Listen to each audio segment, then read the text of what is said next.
I always try every week to catch one of you guys in the middle of a sentence. We don't even get. I think I caught Joe this that time. 3, 2, 1 or anything. It's just starts. You see a Not countdown. today. You didn't get me today. Not today. Welcome everyone. Hashtag Nation Bills Mafia. We are going to be breaking down a bunch of different stuff tonight. The Bills 53-man roster. Von Miller on the PUP list. Boogie Basham gets traded to the Giants, and the 8 captains named for the Buffalo Bills. It's Mikavich on that graphic is like the guy in 98 Degrees that nobody cares about. It's like, why is he on there? I know he's a captain, but Jesus Christ. As always, you can find all of our socials, TikTok, Twitter, Instagram, and Facebook. All shows will go to iTunes and Spotify. Tonight's show is sponsored by Mr. Rogers Homes in association with Crier.co. Boys, left to right, Paul, Joe, and Ryan.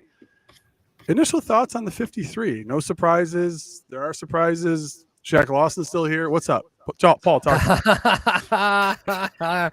Listen, the preseason is not officially over yet. So, with that being said, I think the 53-man is always fun because there's guys that get cut that everybody goes, oh, I can't believe they cut that guy. And you know that there's like one of those things like, listen, he was the only player at their position. Yeah. If they cut him, it's okay. He'll be back tomorrow. He's not even going to leave the parking lot. Right. Like it's funny when a lot of these guys get cut because you're like, oh, we're going to lose him. There's a lot of players that are back in the practice squad that I think are really fun and interesting. That, again, the whole league was in the same scenario. Nobody was getting picked up off of waivers, man. Like I think that's probably a process that we're going to see kind of die, the whole waiver pickup thing. So we can talk about all that, but boy, am I excited to be here on Wednesday night. Got a little bit of the mystery juice. Not going to tell you what's in this, guys. Don't want to know. Don't you worry about that. Don't want to know. We'll figure out by hour one what's in it. All right, Joe, what do you think of the roster? Yeah, no big surprises. I think initially, I was a little shocked to see us get rid of all of our offensive linemen, or at least a good majority of them. But then we see that we signed another one at the end of the day. But yeah, no real surprise out at me as far as saying, wow, I'm really surprised they cut that guy. And again, some of the guys that they cut, as Paul mentioned,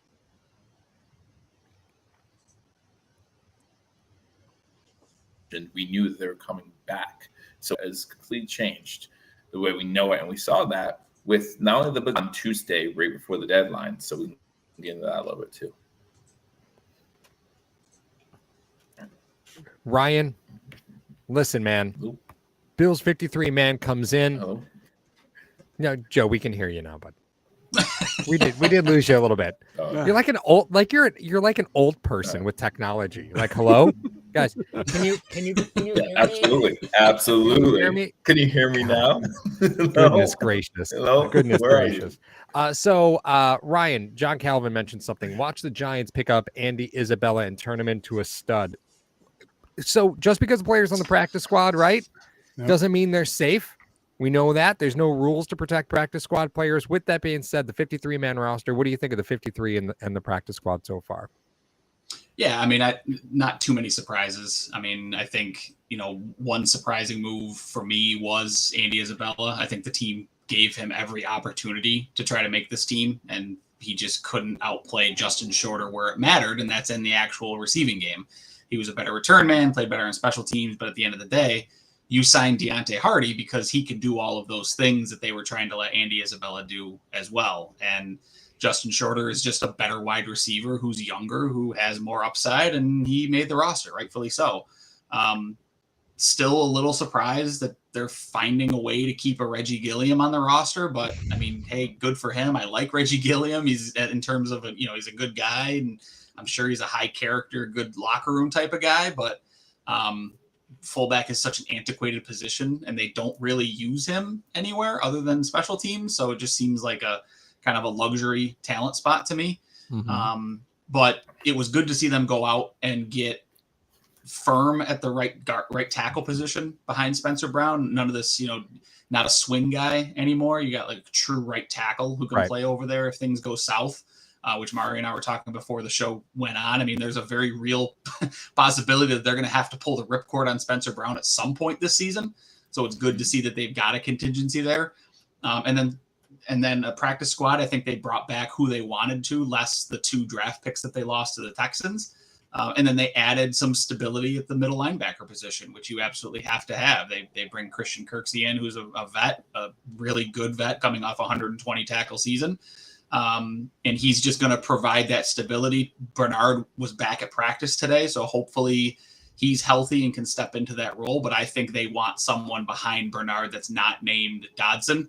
And they made that apparent in cutting A.J. Klein and bringing in Christian Kirksey to the practice squad. And him being on the practice squad at this point is really just to have time to get up to speed with the playbook without taking an active roster spot. They don't have to make a decision on another roster guy yet until Kirksey's ready to play, because he won't be ready week 1. I mean, it's not feasible to walk into a defense like this and take over the green dot in a matter of 2 weeks and be ready to play a team led by Aaron Rodgers. So Kirksey being on the practice squad is just to get him ready and up to speed before he takes someone else's roster spot. You got to say it, Ryan. You got to say it. What you said about Klein. Mario and I was talking to Mario. I was like, man, they got a lot younger at the middle linebacker position. And then we looked at AJ Klein, and he's only 32. And I was like, he plays a lot older than 32.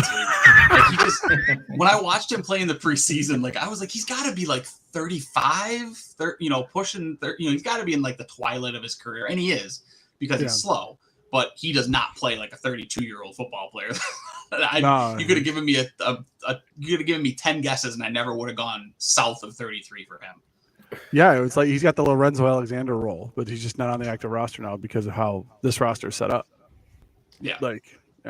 Yeah, Chelsea says plays a lot older, meaning more mature of a player. No, it's not. No, I mean plays older in that he's slow and he doesn't process things cognitively as quickly as a young player does. That's what I mean by Klein. I mean, again, another good guy that got you through some tough times when you were a Bills fan, but he ain't it anymore, unfortunately. I thought you were describing me for a second there, Ryan. Can't process anything. What were you going to say, Paul? I was just going to insult you, but you took care of it for me. So we can move right along. You can't do it when I do it first. But as far as like the roster is concerned, because I imagine that's a topic we're going to open with, right? The 53-man roster is probably what everybody wants to hear. I don't know if they got anything wrong, because this was an incredibly hard roster to make. Mm-hmm. So it's real hard to be critical of what they did.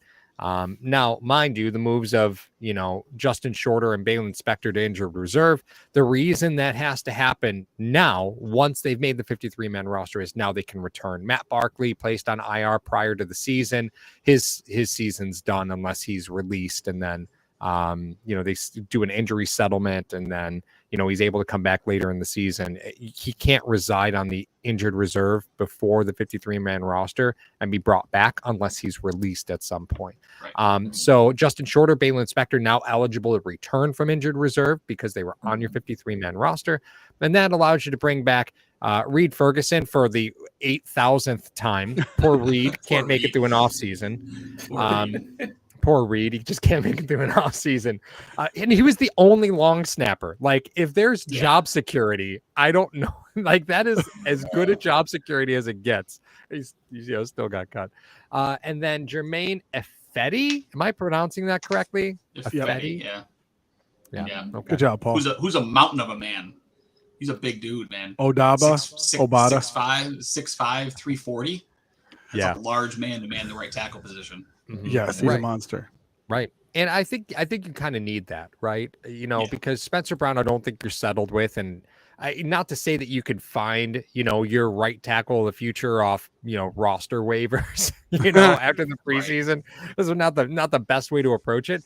But some of the guys that we had talked about, right? We had talked about David Edwards on this stream. Like, listen, he's going to make this team probably, right? Because you need to have somebody who's familiar with the system. Even though Cromer was here, David Edwards was a guy that, okay, he's probably familiar with the system. He's got more experience than a lot of these other guys in it.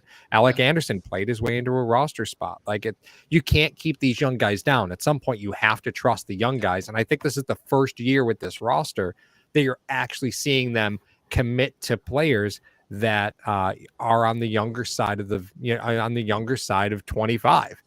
Whereas before, the only time you were playing younger than 25 was if you were, a 1, a 2, or somebody basically died on the field in front of you. And I can say that now with like confidence. That's what happened. Well, yeah, you said that you've said that for a few years though now, Paul, is the fact that like because you're the roster that you have assembled and the stars that you have and the money that you're paying out, you have to play your draft picks now. It's not okay, we can wait for them to develop. It can't happen like that anymore. So now you have 4 guys from this recent draft that you do have on your roster that are on the 53, which you're going to be seeing more of that, guys. You're going to be seeing more of that. The days, I think, of going out and getting big name free agents, I don't know if the Bills can afford that anymore, especially with some of the contracts that they've shelled out already. You've already lost some talent because of that. And that's just the business in the NFL. And that's something that some of the fans have to accept as we move along. Yeah, I mean, your big free agent money is going to go towards re-signing your own guys at this point. Your young guys that need contracts. Gabe Davis, Dalton Knox may need a re-up, or Dalton Kincaid makes him, pointless at some point. James Cook, if he becomes what Bills fans seem to think he's going to be, you're going to have to sign him at some point. So yeah, and I mean, you see the impact that a player like Osiris Torrance makes along the roster, and the ripple effects that him stepping into that position has really done. And that's Greg Mance, his position. We talked about him earlier on in training camp, is how he was kind of firmly that backup center position because Ryan Bates was starting right guard. You can't have a starting right guard who's your backup center, right? You have to have a contingency there. Torrance steps in, takes over the right guard position. That lets Bates move into that backup center position, and all of a sudden Greg Mance doesn't have a job with the Buffalo Bills. It's just those effects of that roster stability. And like Paul said, this is a tough roster to put together. It's tough to make the wrong decision because you've got so many right decisions to make. And that's, Mario, we were talking before the show, like the Bills are number 1 in the league since 2018 in teams that are cut, or players that are cut getting signed off of waivers to other teams. 16 players since 2018. That's a lot. That's a big number considering only 24 players this year were claimed off of waivers after getting cut.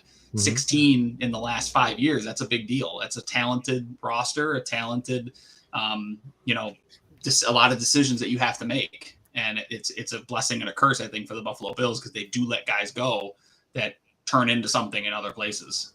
Well, and Joe, I know Mario was a big fan of Alex Austin, right? But there's a kid, that recent draft pick, no longer on the team, right? Right. Is that a sign of things to come, where Buffalo has been pretty good about finding a way to hold on to their late round picks? And figuring out a way to kind of sneak them through the process, right? Everybody goes to the practice squad. And again, once you're on the practice squad, you could be signed by any team at any time to join their active roster, right? So let's just be clear about that. The practice squad it's a landmine, right? Because you could lose a player on the practice squad at any time. But Buffalo had been able to kind of protect those players. They always seem to find a home for them.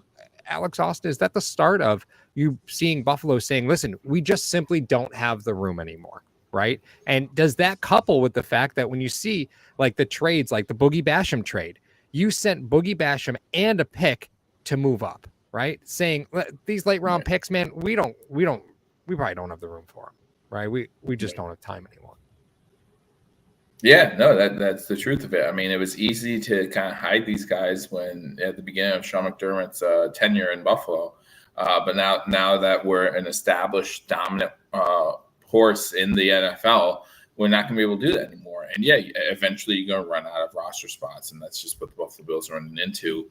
After the Big Basham trade, we heard all about so many people in the Twitter world talking about Brandon Beane's lack of success on day 2 and with his picks. And, that's, he hit on some pretty good ones on day 3. So the fact that you hit on some good ones means that there's less space down the line in the roster. So yeah, that's just what it boils down to. It's a numbers game.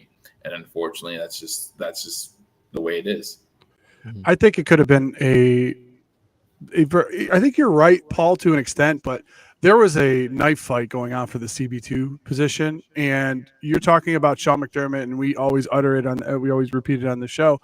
His forte is defensive backs. So if you're going to get a guy that went through the McDermott school for a camp, I mean, that was drafted by the Bills. They had their eye on this kid. He must know something about him. And then, unfortunately, like the log jam that we had at defensive end as well, it's one of those things where there were so many cornerbacks that you couldn't sneak him through for anybody on the team. What were you going to do? Put Poona Ford on waiver? You're just going to cut Poona Ford? Like, what were you going to do? You're going to IR somebody else to try to get him on here? Yeah. Obviously, I believe that there's some validity to your point that, like, some of these 6th and 7th round picks, they're not going to be able to keep them. You're not going to be able to keep all these guys. So that's why maybe Beane, I think it was in the comments, someone said, like, you're going to keep moving up. I think it was Mitch. Mitch said it in the comments. He said he's getting 6, so he can trade those 6 to move up even further to get even better talent that won't be subject to waivers, and hopefully putting them on that practice squad. Mm-hmm. Yeah, and look at that defensive tackle position, right? Like, you've got some grown-ups in that room right there. That looks like that looks like an offensive line in a B budget movies. Like, those are gigantic humans at that defensive like tackle in the longest position. yard. That's exactly right. That is I wasn't going to call them convicts, but I mean, good job, Ryan. Thank you for that. There you go. Yeah, I mean, real quick on Austin, and we can move on. But I mean, who do you cut out of that? I mean, it comes down to who do you cut out of that cornerback position. It comes down to, would I rather have Alex Austin or would I rather have Cam Lewis? I get rid of Cam Lewis. Or Neal. But Cam Lewis has legitimately stepped in for Teron Johnson in that slot role. Who do you have that can step in at slot if something happens to Teron Johnson? And Saran Neal played himself. Don't say that's Mario. I think Saran Neal played himself. Saran Neal played himself into a roster spot, I think, in that last preseason game. He played great, and he plays special teams, and we know how the team likes that type of stuff. So, it comes down to, you want to get younger, but at a certain point, you do have to have some guys that have some experience in key positions. And I think that's where Alex Austin, unfortunately, lost out. But, the good news from that is that they were able to keep Kyron Brown, who I think, played pretty well for them, and Jamarcus Ingram, who played really well for them too. They were able to get both those guys through to waivers, which I think is important for them to continue to develop that young talent. Mm-hmm. I think if you look at the 53-man roster just in totality, let's give a big round of applause to not carrying special teamers anymore, right? Except for Tyler Medikevich. Except for Captain McCavic. Yeah, I was gonna say Tyler Medikevich, and he's captain now. Yeah, El Capitan McCavic, Reggie Gilliam, again, probably special teamer. But the days of having to carry corners who are not going to help you at all, halfbacks that aren't going to help you at all on the field. Those days look like it's over with this roster, and that's really exciting to me, because special teams are just becoming less and less important. The NFL is trying to take them out of the game, right? It's when they look at what the XFL did and said, that's actually not a bad idea. Like, they're really digging to try and get something out of the game. And special teams, you just no reason to carry guys that's their specialty at this point. I was surprised that so many teams did a lot of those special teamers such a favor this offseason or this preseason by not utilizing the fair catch rule, because I think it's going to be rampant during the regular season. There's going to be a lot of fair catches inside the 20-yard line that get taken to the 25, and you just didn't see it in the preseason. And I think it's because that's how some of these guys get their roster spots, right? Like, that's how Andy Isabella came within a hair of making the Buffalo Bills rosters, because he could return, and they were like, oh, cool, he can return. Let's see what he can do in the return game. He showed a little bit, and it's like, okay, priority special or a priority practice squad type of guy. But yeah, I think, Paul, to your point, I mean, they're really taking the need for special teams guys out of the league. It won't be long before there aren't any punters, I think, in the NFL. Like, they're just going to get rid of the position. Well, you just take a look, like the first kickoff in the first Bills preseason game, Isaiah McKenzie is 8 yards back, and he's running it out. Like, why would you do that? And then we see Isaiah McKenzie get cut by the Colts. So, he knew that he was on that bubble and he was trying to make something happen. Not on that play, didn't, but still, like, you saw a lot of that. And in the regular season, if I'm your head coach and you try to take it out from 8 yards deep when we get free at the 25, we're going to have some words. So absolutely. Yeah.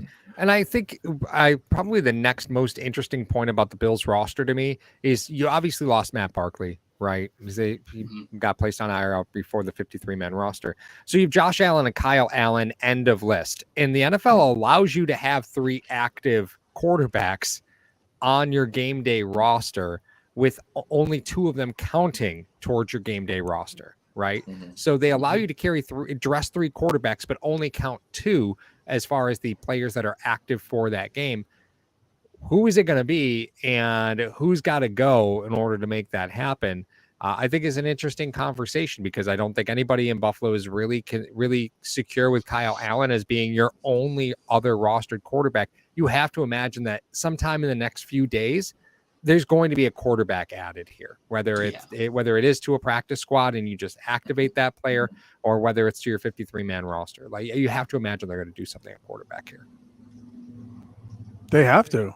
I mean, you can't just roll into the season with the dueling Allens, especially the way Josh plays the position, and some of the scares that we've seen in the past. Obviously the UCL against the Jets last year. I mean, it's. But there's no also, Joe Webb to bail you out this time, Mario. No, is that the point you're trying to get to? No, the point is Joe this. Webb. If 17 goes down, you might as well just pack it in, because this is not a roster that, when you talk about Allen, and I can't remember the specific numbers about it right off the top of my head, but how much of a percentage was he of the offense last year? And you're just going to replace that with a second-year offensive coordinator, and he's going to make it work with Kyle Allen.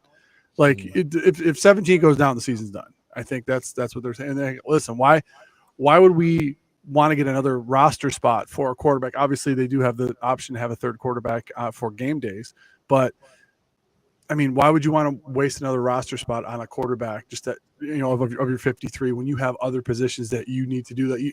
You cycle that defensive tackle and defensive line position so much. That's where you need the extra player, and that's gonna come back. And if you look at this roster and some of the players that are on it, Von's coming back week 5. Who goes? I mean, is the Kingsley play Jonathan. Of Bernard and Dodson? What's that? Kingsley Jonathan. Probably, yeah. But you look at that. It's funny too, because as you guys were talking, I was just looking at the roster, and people were talking about Beane's drafts, and obviously the late rounds that that people get upset about his late round draft picks and stuff like that, but. 14 of the 22 starters, he drafted all of them. He drafted 14 of them. So, albeit first, second, third round picks, we understand that. But his ability to acquire talent to go along with the team, with the players that he drafts, I don't think that Beane – I've seen on Twitter a lot of people are down on Beane. And I'm like, what? Like, okay, you have a great team now that is assembled. Yeah. So, therefore, a lot of eyes are on you, especially at certain positions. So what's going to happen? Teams are going to want the players that you and your recruiting staff drafted and put the dossier on, and now they're going to take them for their own to try to build their squads. It's just the way the NFL works. Because Bills fans have never been in this situation, it's very new to them. That, we're losing all these great players. It happens. Look at all the great teams throughout history. They lose great players because they have great players. And that's just the way it is. I want to go back to what you said earlier. I don't want to talk about if we lose Josh Allen, our season's over. Listen, Carson Wentz was MVP front runner when he went down. Nick Foles comes in, Super Bowl. So be optimistic, both Mario. Still available. Both exactly. Still available. Exactly. Like, come on. I think one thing that just leaves me a little bit of pause and concern, and things that I've brought up in regards to Beane, is I feel like there's a hesitancy to fill what some would consider, strong need positions, right? Like it took a while for them to figure out what they were going to do at right tackle. It ends up in Affetti getting signed. It took them a while to figure out what they were going to do at middle linebacker. They finally signed Christian Kirksey to the practice squad, but it took cuts to get there. Quarterback is clearly a position that they need to have somebody on their practice squad. And you see the names that get cut, and then you see those names quickly come off onto practice squads. Meanwhile, the Buffalo Bills haven't signed anybody to the practice squad. Will Greer, I thought, played his ass off in the preseason. Legitimately could have been the backup quarterback in Dallas if not for their affinity for Cooper Rush and then the trade for Trey Lance. PJ Walker, who was in line to be the backup quarterback for the Chicago Bears. Like there were guys there, and they're getting signed to the practice squad. So I think my primary issue is that it just seems like there's a delay in addressing some of these things that need to get addressed, because now you can't go sign PJ Walker unless you're going to put him on the active roster. You can't go sign Will Greer unless you're going to put him on the active roster. So it's, did these players choose these other situations over Buffalo? Were there calls being made? I just think that there's, that's one of the things that I struggle with Beane. There were trades being made for tackles pre-cut day, and it didn't seem like Buffalo was involved with them, but yet they were having conversations about Jonathan Taylor, right? Like there were things that go on, and there's a lot that goes on in the background that we don't know about, but that's my primary issue with Beane. I don't have an issue necessarily with how he drafts. I think he gets a lot of talent out of his lower ranked players and the low draft picks, which you can't argue with. He's able to turn the failed projects, Cody Ford, and now Boogie Basham into picks, right? Like he can turn failed projects into some type of return. I just feel like he has a delay sometimes in dealing with clear need positions. Is a third round pick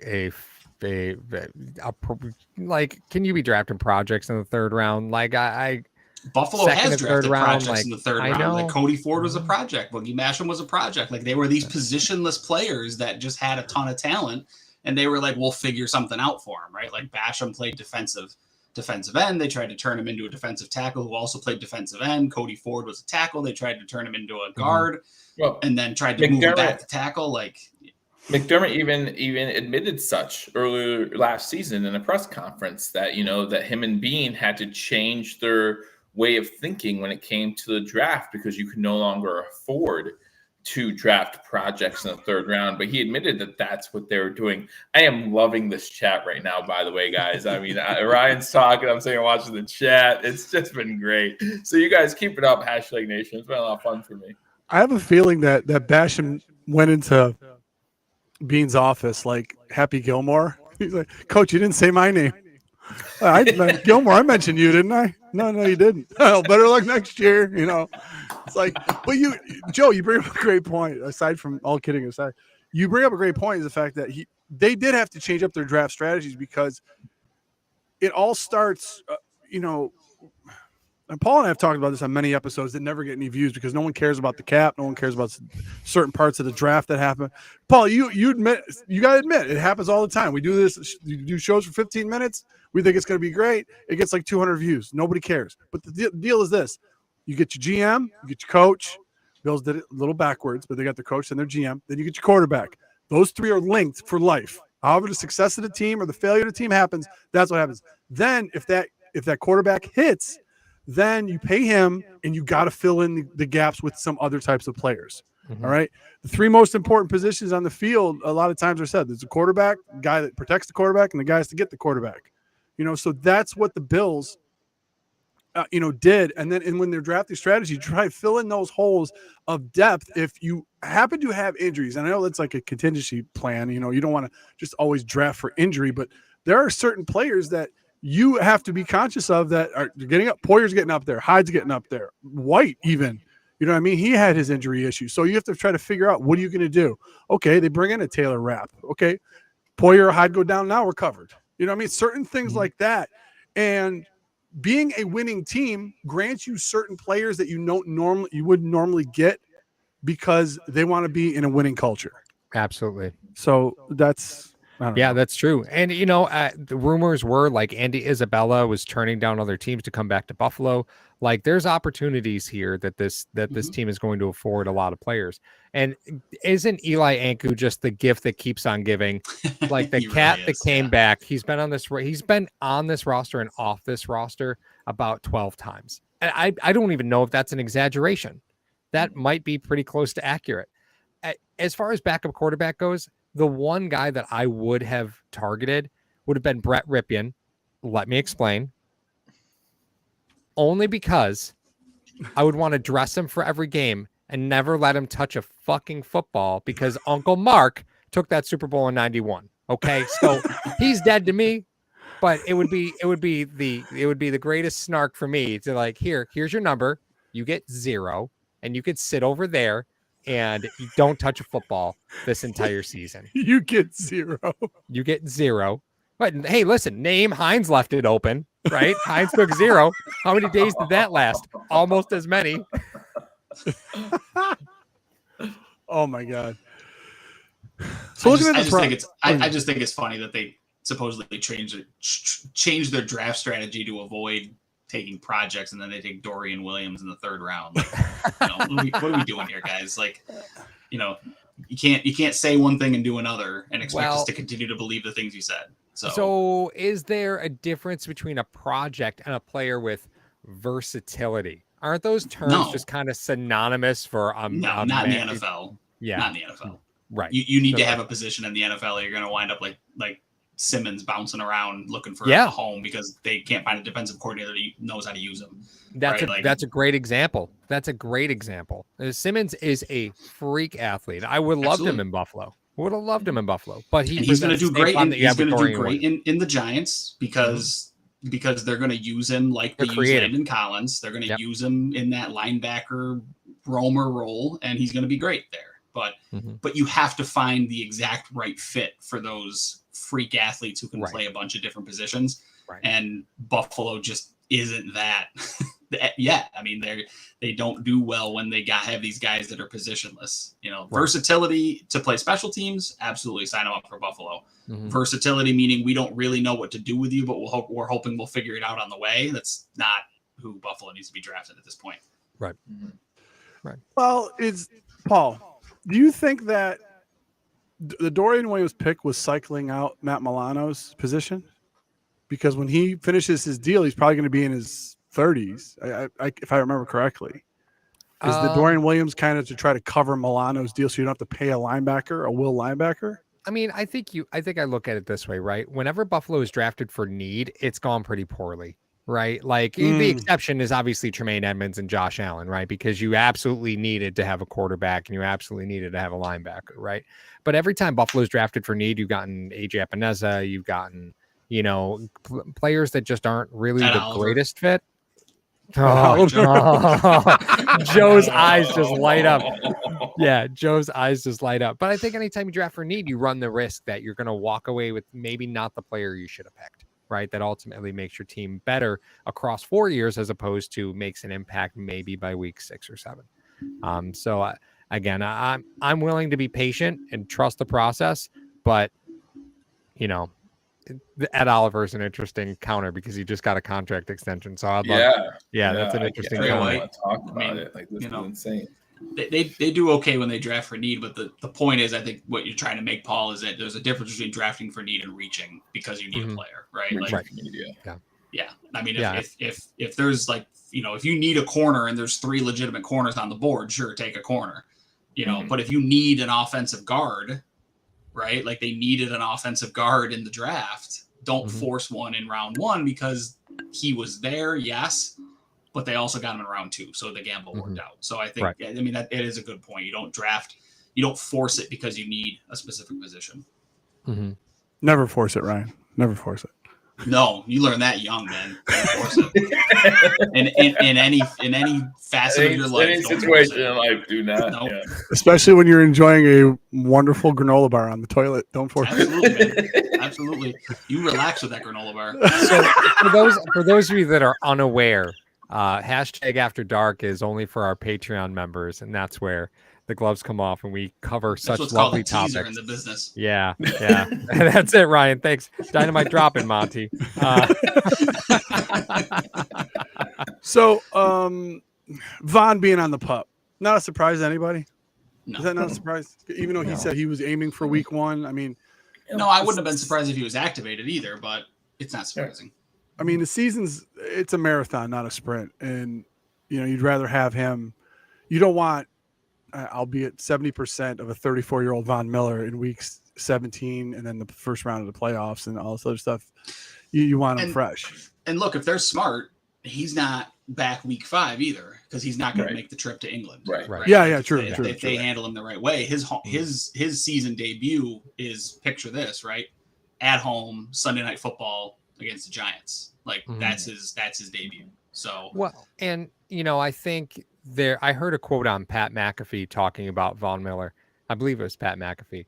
And it was him going on PUP is keeping Von from himself. Right. It's protecting Von from himself. Right. And Joe, I think that's probably a fair assessment because Von doesn't strike me as a guy with a lot of patience for himself at this point in his career. Right. Like it's time to hit the gas. Right. Week 1's coming. And if once you PUP him, you remove the ability for him to press. Right. Yeah, no, you're absolutely right. I mean, he's ready to go. Like Ryan stated, like he was ready to go. He was ready to be out there week 1. But yeah, put him on that PUP list. You make him sit out this first 4 weeks.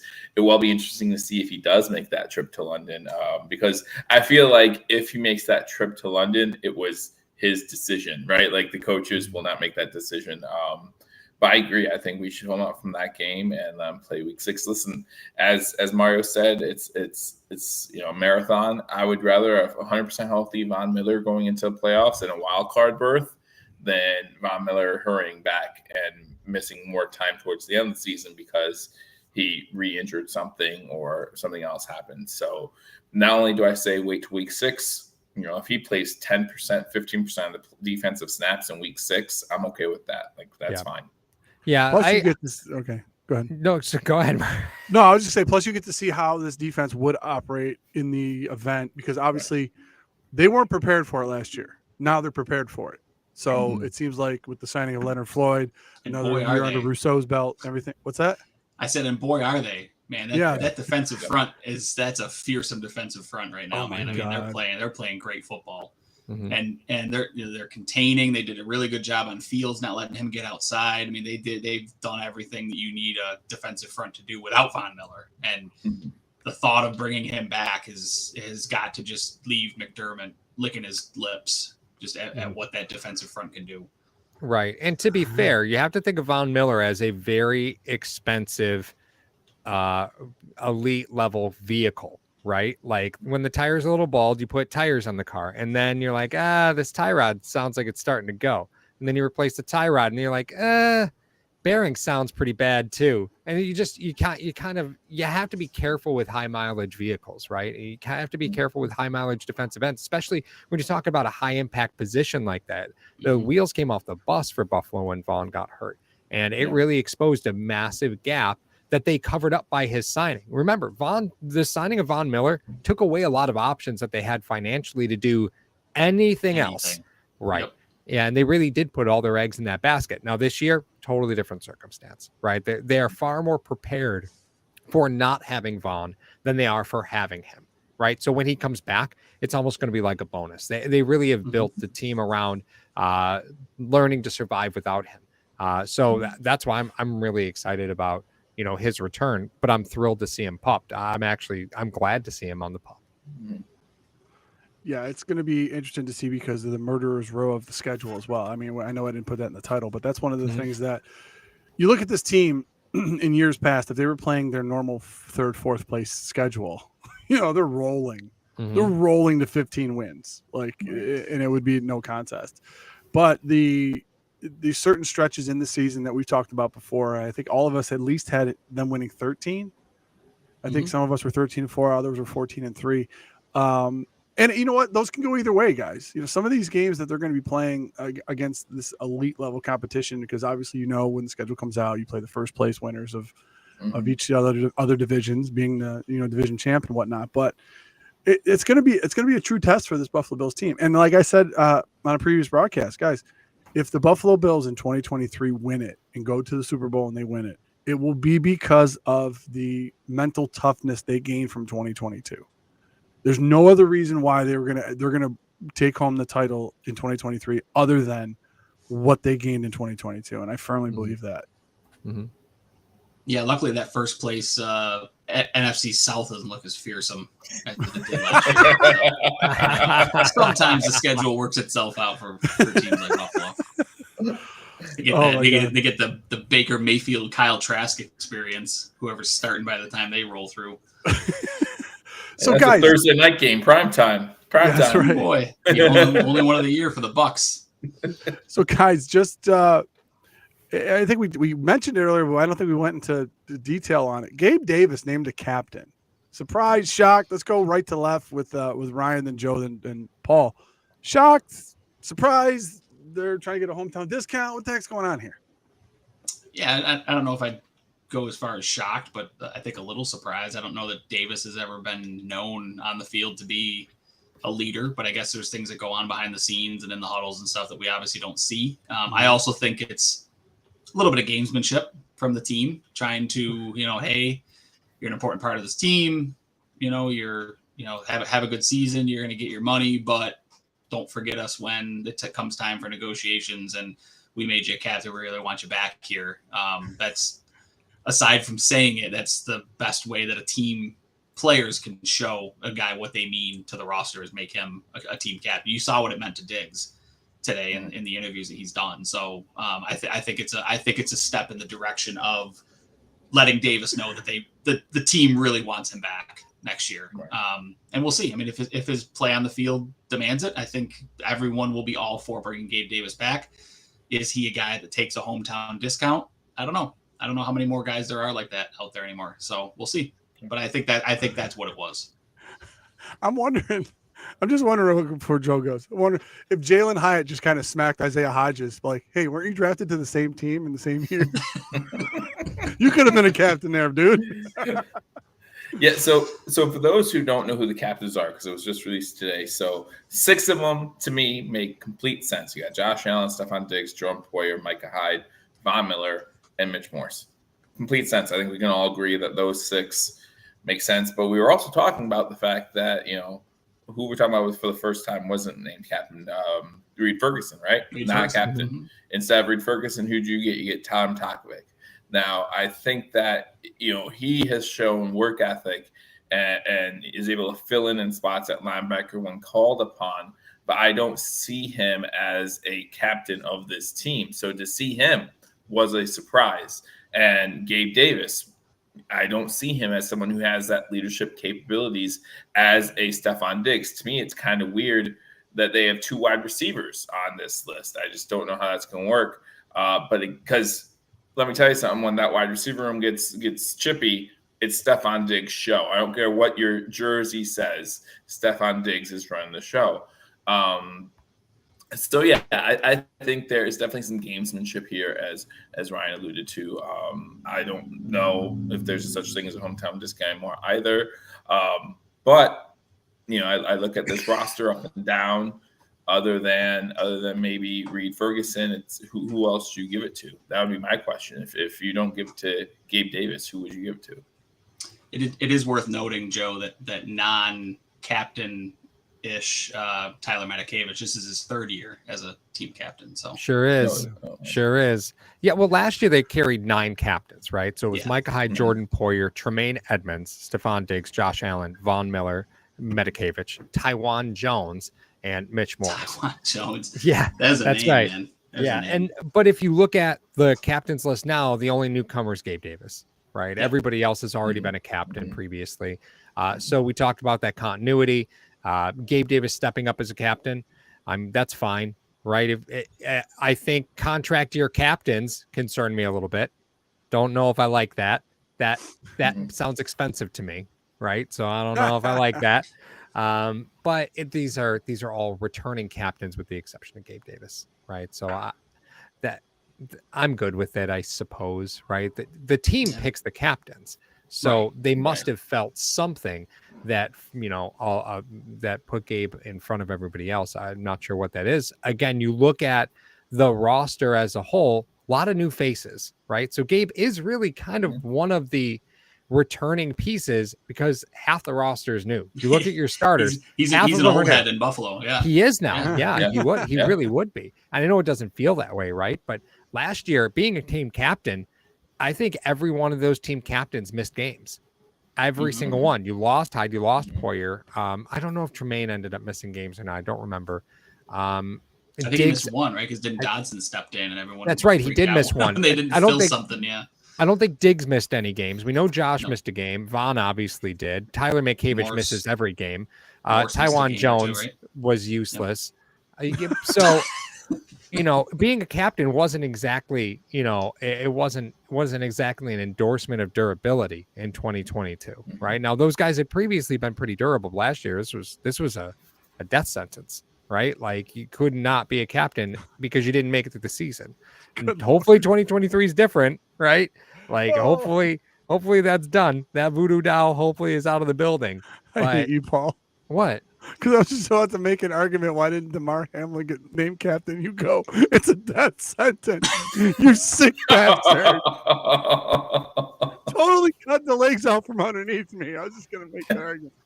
But I am glad they found a sponsor for the 2023 captains this year. Did you guys see that? It's sponsored by Paramount Plus. So good job locking up that sponsorship. Hey. Yeah, look at that. And it was not sponsored last year. You're right.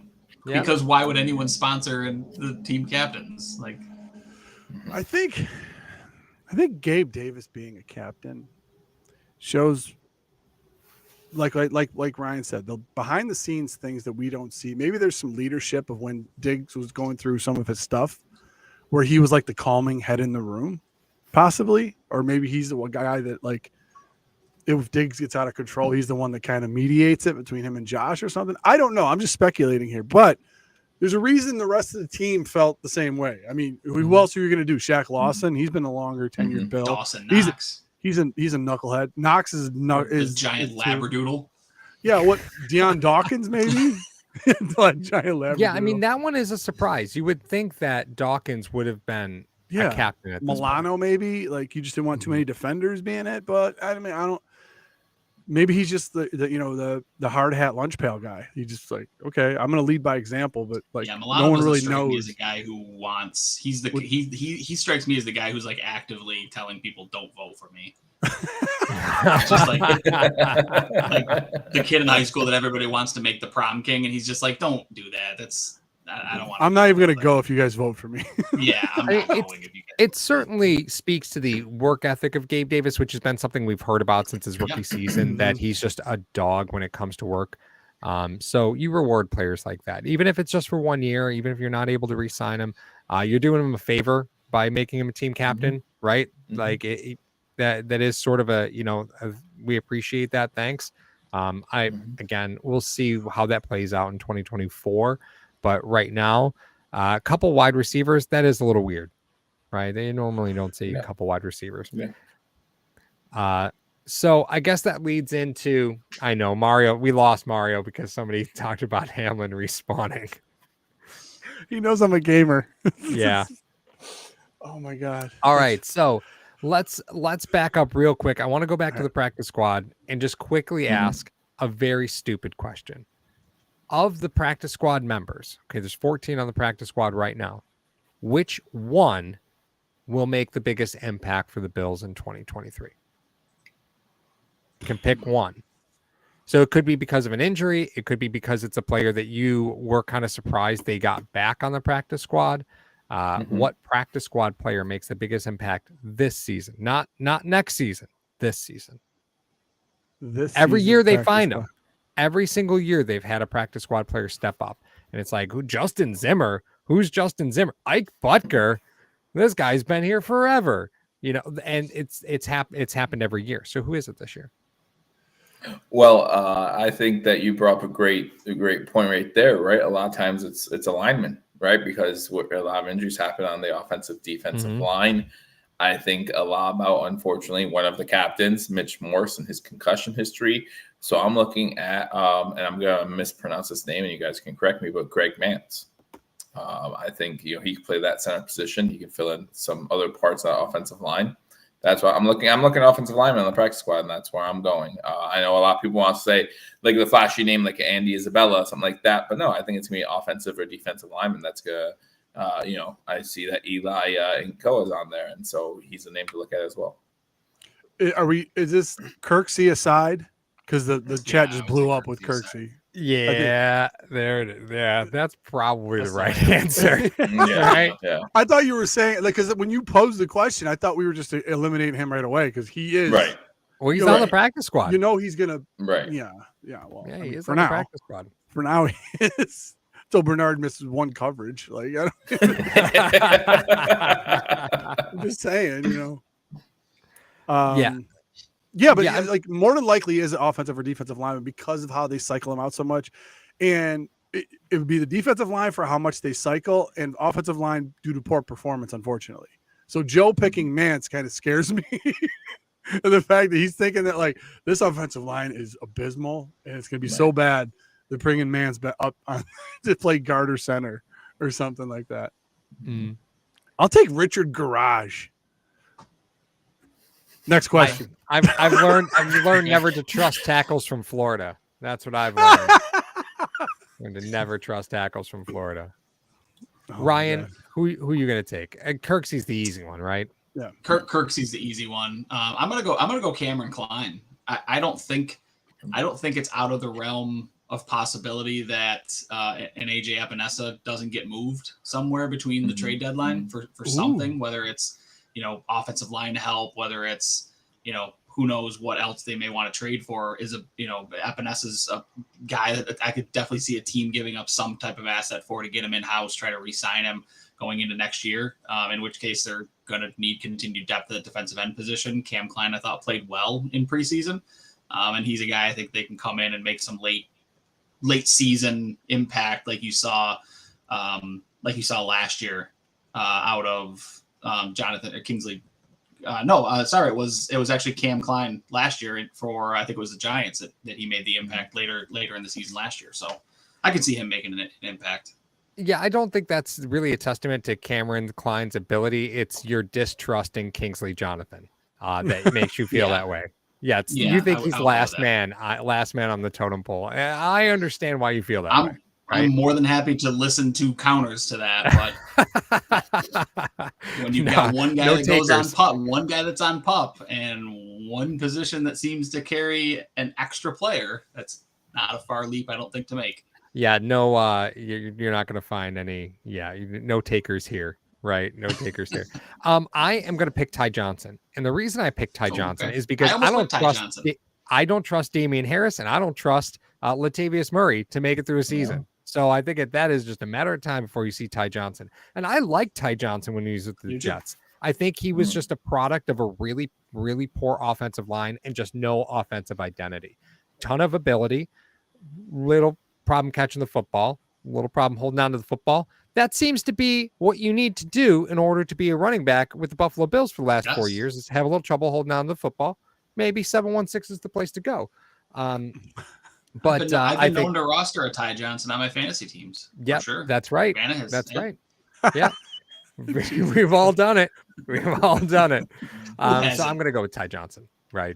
Just simply because I just don't trust the health of the rest of the running back room, and Reggie Gilliam is not a running back. So, it's Damian Harris, Latavius Murray, James Cook. I'll take Ty Johnson on that one. I do want to talk about Christian Kirksey though, because former captain on your practice squad. Former cap coming off a 130 tackle season last year, something absurd. 124, yeah. Yeah, that's crazy. Paul, who's the guy for the Colts that did that? He led the Colts in tackles and he got cut. We always just joke about him. He played for the Bills too. Yeah, Nick Barnett. Nick Barnett. Yeah, it was Nick Barnett. That happened to Barnett. Like he had like 140 tackles, got cut next year. Well, yeah, because he led the league in tackles by nameplate. Right, that was the problem. Yeah, it is interesting because I mean I read an article earlier in the day. They talked about the 3 reasons why he was let go from Houston, and they talked about they were getting younger at the linebacker position. They were talking about his injuries. Only 3 seasons he's played full seasons. And then the business side of it, which Paul will like, they saved $5 million by cutting him. So a lot of things went into the fact that he became available for the Buffalo Bills to even pick up. Mm-hmm. So yeah, and it wouldn't surprise me if there's something that comes out later on where Kirksey went to the front office and said, "Listen, guys, like I'm 30 years old. Like, can we not do this whole rebuild thing with me?" And they may have said, "Yeah, go ahead. We'll release you. We save a ton of cap space. It makes sense for us because otherwise, I don't know why you let go of your defensive captain who had 124 tackles, unless he went to them and said, I need to go catch on someplace where I'm going to make an impact before my time's up." So, yeah, I mean, anytime you can add a guy like that, it's great. We have not seen Tyrell Dodson, so we've seen Tyrell Dodson. We have not seen, who's the other there? Terrell Spectre? Bernard. We haven't seen him, Bernard, in live game yet. So we'll see how things shake out with the Jets team, the Jets game to open the season.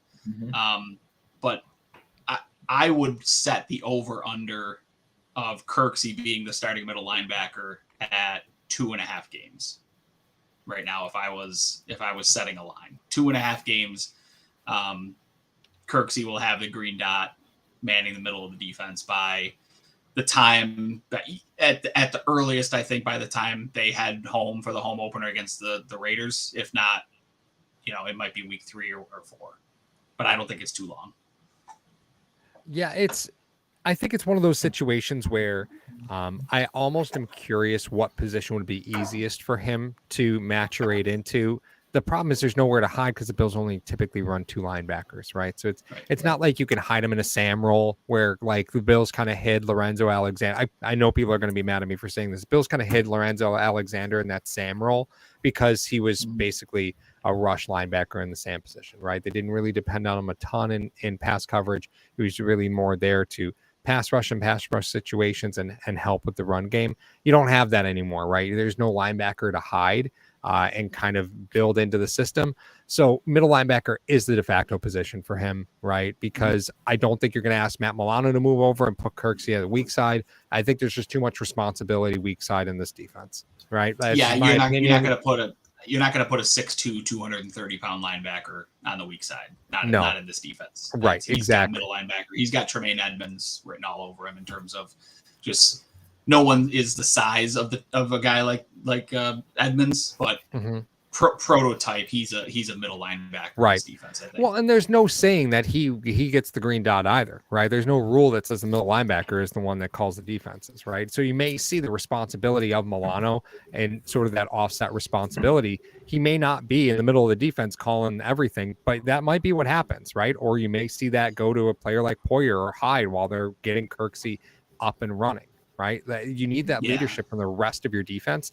Just because Kirksey's going to be playing the middle linebacker doesn't mean he has to handle all the responsibility of that role.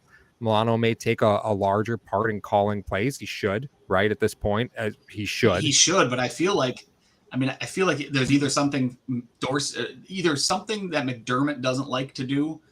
There's a reason that one of those guys hasn't already been given the green dot, right? Because Dodson and Bernard are so young that it makes it difficult for me to believe that they would get the green dots, but a 30-year-old experienced middle linebacker wouldn't get it. I mean, if Milano was going to take it for Kirksey, he certainly should have taken it for Dodson before, during training camp and during preseason. So I don't know if McDermott doesn't like to give it to anybody other than his middle linebacker or what that is, but it just seems like there's a reason that position gets that green dot in this defense. Well, two reasons too. You look at Dodson and Bernard, and you want to talk about how do you judge their leadership on the field and how their communication is with the rest of the defense? You give them the green dot, and you have to go ahead. That's why you didn't give it to Milano at all in the first place. I think that's the reason why he gave it to those guys. Can these guys be the middle of my defense and be the voice of me out there when I'm not out there?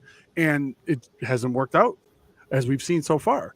If a guy like Kirksey comes in, I think in order to get him to grasp the general overall concept of the defense, and because, like Ryan said, he's a veteran middle linebacker, you put it on him instantly. Because all the other guys know what they're doing in this defense. He's the guy that has to kind of be brought up to speed about the overall defensive philosophy, what's going on. And you're surrounded by Poyer. I mean, you're surrounded by Milano. You got Poyer and Hyde, and you have monsters in front of you. It's not going to be hard. That's why the everyone's guys so in frustrated. front aren't necessarily like, there's not a whole lot of coaching that goes into the guys in front, right? It's just like, hey, whoever has the ball, go kill him. Like that's their defensive philosophy on the line this year. Yep. Well, Spin brings up a great point. Spin said Dotson got the green dot last year when Edmonds got hurt. Yeah. It's just, I think it has something to do with McDermott, and like Mario said, it's something where with his defensive philosophy that he wants that middle linebacker to be the guy with the dot calling the plays, regardless of who it is and how he was spoiled with Kuechly. He was spoiled with Kuechly. I mean, and then he walked into Edmonds, who by all accounts was a great leader in Buffalo. So. Yeah, I put in the private chat. I don't know what you guys responded, but I was saying that like there's of the 53, 8 guys are over 30.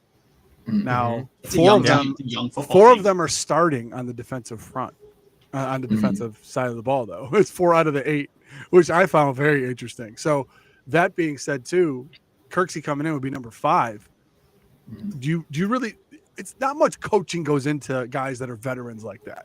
You know what I mean? You just got to put them in the right spots, and they know where to go. You know what I mean? It's not like a rookie coming in trying to call the middle of the defense.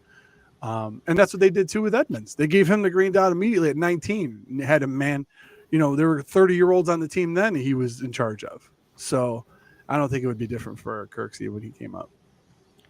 I mean, I see that just a little bit different because I think there's a big difference between players who are traveled, right, and are used to having to make change because they've been on a few teams. This isn't their first rodeo. Right. Like when you look at a player like Christian Kirksey, they've gone through a bunch of defensive coordinators because Houston's terrible. Right. But this is all new to him. Right. Like this whole maturation, this whole getting used to a new place, like that. He did it when he went to Houston. He hasn't had to do it since, like he went to Green Bay. He went to Green Bay and then Houston.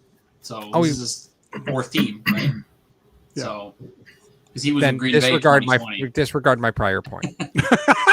Well, but there's something to be said about coaching guys who, a lot of these guys when they're on losing teams were king of the castle, right? Like they were the big name. Now they come into a team where, well, let's be honest, Von Miller is that guy, but at the same time, you have a bunch of guys who can, as we've all said, can get to the ball and kill the guy who's the ball carrier. So I think to that regard, there is something to be said about coaching that aspect of it. Like you no longer have to be the guy you were in Houston or in Green Bay or wherever you were beforehand, because this is a 13-win team.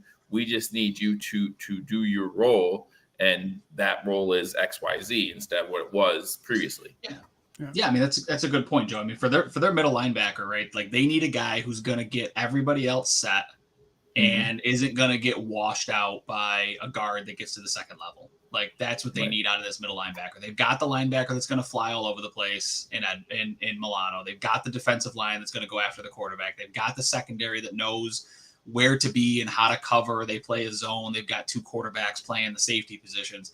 They just need stability at that middle linebacker position. And this is a top 5 defense every day of the week. So, if Terrell Bernard isn't going to bring that, that's why they brought in Christian Kirksey. And I'm sure that's why a guy like Christian Kirksey probably turned down some other offers on some other practice squads, like Andy Isabella, to come to Buffalo because he's a hair away from stepping into a Super Bowl caliber team at the age of 30. And he's like, he's a mercenary, right? Like, let's go win one.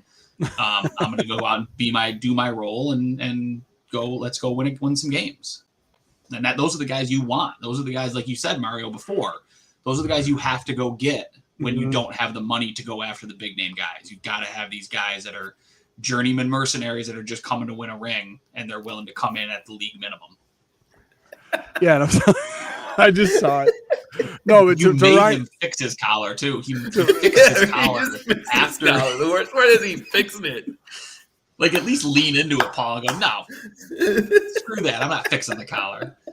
Yeah, the Bills don't have double-digit wins and multiple AFC East titles and get as close as they get. Kirksey's not in a Bills uniform right now. I'm just letting you guys know that. That's to add on Ryan's point as well. So, well, y'all, thank you for coming and watching us talk about the roster of the Buffalo Bills. Hopefully we set your mind at ease with some of the moves that the Buffalo Bills have made and the draft and the trade and the PUP lists and the practice squad and a bunch of captains and stuff like that. So make sure you follow us on all of our socials, TikTok, Twitter, Instagram, and Facebook. This episode will be on iTunes and Spotify starting tomorrow.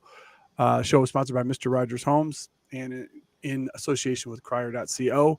For Ryan, Joe, Paul, I'm Mario. We're #sports, and we're out of here. Hello, fellow Bills fans. Sean Rogers, realtor and lead of the Mr. Rogers Homes team. Did you know that real estate is one of the best ways to build wealth, and right now is one of the best times to own an investment property in Arizona? Please reach out to me. I'd be more than happy to answer any of your questions so we can take the next step to your financial freedom here in the Valley of the Sun, utilizing real estate. As always, God bless America and go Buffalo!